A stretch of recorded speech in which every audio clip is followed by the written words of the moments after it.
بسم اللہ والصلاة والسلام علی رسول اللہ۔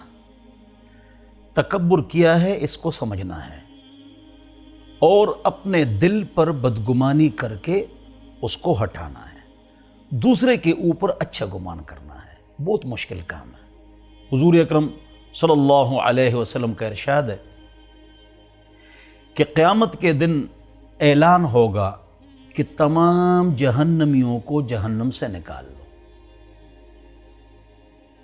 قاتل، خودکشی کرنے والے، زانی، بدکار، ظالم، الا من کان فی قلبہ حبۃ من خردل من کبر، جس کے دل میں رائی کے دانے کے برابر تکبر ہو اس کو چھوڑ دو، باقی سب کو نکالو۔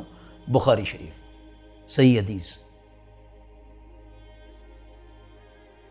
تو زانی نکل گئے، بدکار، ظالم، خودکشی کرنے والے اور قاتل اور متکبر اندر بیٹھا ہوا ہے، تو اپنے دل کی اصلاح کرنی ہے۔ دل کے جو امراض ہوتے ہیں، ہم دوسروں کے اوپر شک کرتے ہیں، یہ متکبر ہے، غلط ہے، ریاکار ہے، اگرچہ یہ بدگمانی اپنے اوپر کرنی ہے، دوسرے کے اوپر اچھا گمان کرنا ہے۔ تکبر کس کو کہتے ہیں؟ اگر آپ میں دو باتیں موجود ہیں اور مجھ میں، تو آپ متکبر نہیں ہیں، خوش ہو جاؤ۔ نمبر 1، ہنسمکھ ہو کر سلام کرنا۔ 2، جو بھی حق بات آ جائے اور آپ کے خلاف ہو، والدین، بیوی، بچے، گھر، تو مان لو یہ میری غلطی ہے۔ جو حق بات مانتا ہے اور ہنسمکھ ہو کر سلام کرتا ہے، اس میں تکبر نہیں ہے۔ البادی بالسلام بریء من الکبر۔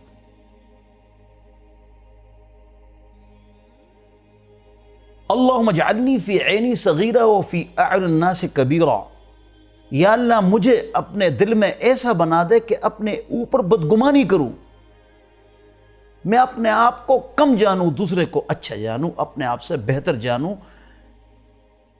کون اس پر عمل کر رہا ہے میرے سمیت؟ اور کب عمل کریں گے؟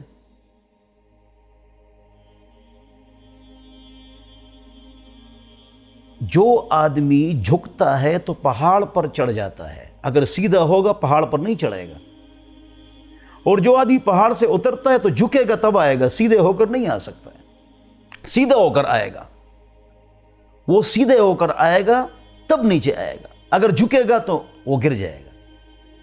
کیا بات معلوم ہو گئی کہ تواضع اور انکساری میں اللہ رب العزت نے عزت کے خزانے رکھے ہیں۔ دیکھو اوپر چڑھ گیا آدمی جب جھکا ہوا تھا، اور جو واپس آتا ہے نیچے تو سیدھا ہوتا ہے۔ صراحی جھکتی ہے، خوشک جھکتا ہے تو وہ پھل فروٹ دیتا ہے، صراحی پانی دیتی ہے، اور اگر سیدھا ہو نہ پھل ہے، نہ فروٹ ہے، نہ پانی ہے، نہ چائے ہے۔ متکبر آدمی ہمیشہ پریشان رہتا ہے۔ متکبر آدمی دوسرے کی نظر میں ذلیل ہوتا ہے، بے عزت ہوتا ہے۔ من تواضع للہ رفعہ اللہ، جو عاجزی اختیار کرے گا اللہ اس کو اوپر اٹھائے گا۔ میرے والد صاحب فرماتے تھے کہ حضور اکرم صلی اللہ علیہ وسلم کی 2 عزتیں 2 صفات کی وجہ سے تھیں، یہ بات کسی کتاب میں نہیں ہے۔ حضور اکرم صلی اللہ علیہ وسلم میں نہایت ہی عاجزی تھی، تو اللہ نے 7 آسمان سے اوپر ملاقات کے لیے بلایا، وَرَفَعْنَا لَكَ ذِكْرَكَ، اللہ نے خوب عزت دے دی۔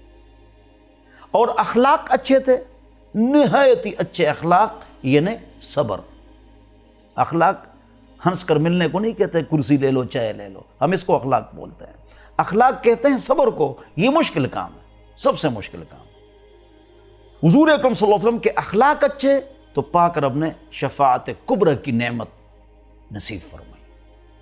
عاجزی اختیار کریں گے، اپنے آپ کو کم سمجھیں گے، دوسرے کو اپنے سے بہتر سمجھیں گے، معاشرہ بھی اچھا ہوگا، دماغی کیفیت بھی اچھی ہوگی۔ اس میں اللہ رب العزت آپ کو صحت بھی عطا فرمائے گا، اس میں صحت بھی ہے۔ جب دل میں بغض، حسد، تکبر تو ہے، اس کو دبانا ہے۔ جب اس کو آپ اجاگر کریں گے تو آپ ذہنی، نفسیاتی، سائیکالوجی، انزائٹی بیماریوں میں مبتلا ہوں گے۔ اپنے کام سے کام رکھو، وَلَا تَقْفُ مَا لَيْسَ لَكَ بِهِ عِلْمٌ، اپنے کام سے کام رکھو۔ اپنے من میں خوش رہو، اوروں کو خیر دو۔ اس دنیا میں کامیاب آدمی وہ ہے جس میں احساس ہو، آخرت میں کامیاب آدمی وہ ہے جس میں فکر ہو۔ متکبر میں یہ چیزیں نہیں ہو سکتی، نہ احساس نہ فکر۔ احساس، کیوں اس کا چپل نہیں، کیوں اس کے جوتے نہیں، کیوں یہ غریب ہے، کیوں یہ تکلیف میں ہے، دل بھی غمزدہ ہو جائے اور حرکت میں بھی آدمی آ جائے اور اس کے ساتھ امداد کرے۔ احساس، کیلے کا چھلکا پڑا ہوا ہے یہ اس کو اٹھا لے۔ اور آخرت کا کامیاب جس میں فکر ہو۔ تمام علماء کرام بزرگوں کی تقریروں کا مقصد یہ ہے کہ لوگوں میں فکر پیدا ہو جائے، آخرت کا غم، قبر کی فکر۔ اللہ مجھے اور آپ حضرات کو عاجزی عطا فرمائے، مسلمانوں سے محبت نصیب فرمائے، احساس اور قبر اور آخرت کی فکر نصیب فرمائے۔ وآخر دعوانا الحمد للہ۔